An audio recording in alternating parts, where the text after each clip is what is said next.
Tak hadir di sidang, KPK tak khawatir status tersangka Sekretaris MA lepas jika menang pra-peradilan.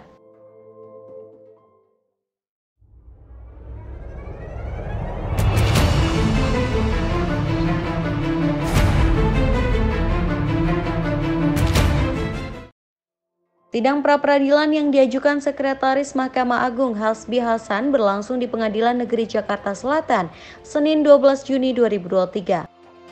Diketahui Hasbi Hasan tak terima ditetapkan tersangka oleh Komisi Pemberantasan Korupsi atau KPK. Namun, dalam sidang ini perwakilan dari KPK memilih tak hadir.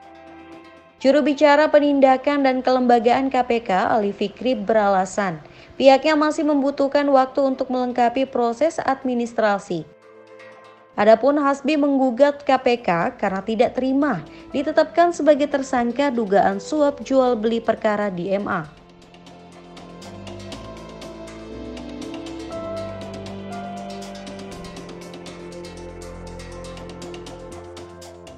Ali menyebut tim Biro Hukum yang mewakili KPK harus datang dengan surat kuasa yang sah. Proses ini membutuhkan waktu lebih dari 1 hingga 2 hari. Meski absen pada sidang perdana, KPK menyatakan siap melayani gugatan Hasbi Hasan.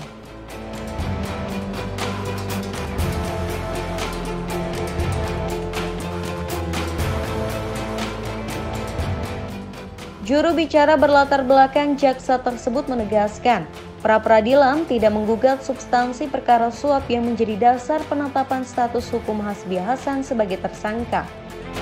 Pra-peradilan, kata Ali, hanya menguji aspek formil penetapan tersangka. Sementara, alat persoalan alat bukti dengan penerimaan Hasbi merupakan substansi perkara. Substansi itu pada saatnya akan diuji di Pengadilan Tindak Pidana Korupsi atau Tipikor.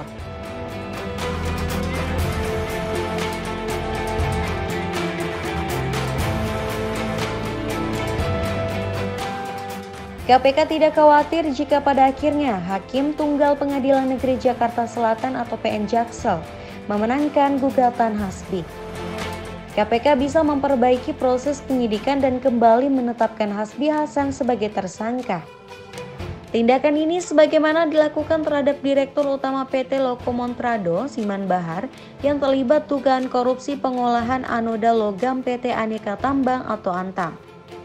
Siman memenangkan pra-peradilan karena KPK belum memiliki perhitungan dugaan kerugian negara dari Badan Pemeriksa Keuangan atau BPK.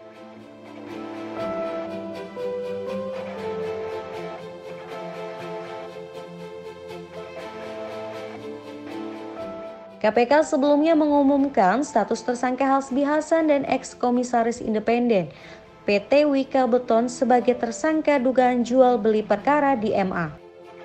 Perkara ini merupakan tindak lanjut dari proses penyidikan, penuntutan, dan fakta hukum di persidangan Hakim Agung Ghazalba Saleh dan terdakwa lainnya.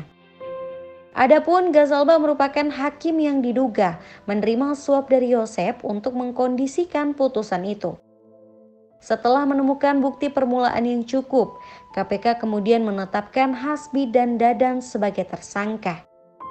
KPK kemudian menahan Dadan selama 20 hari ke depan di rumah tahanan atau rutan di KPK Cabang Kafling C1.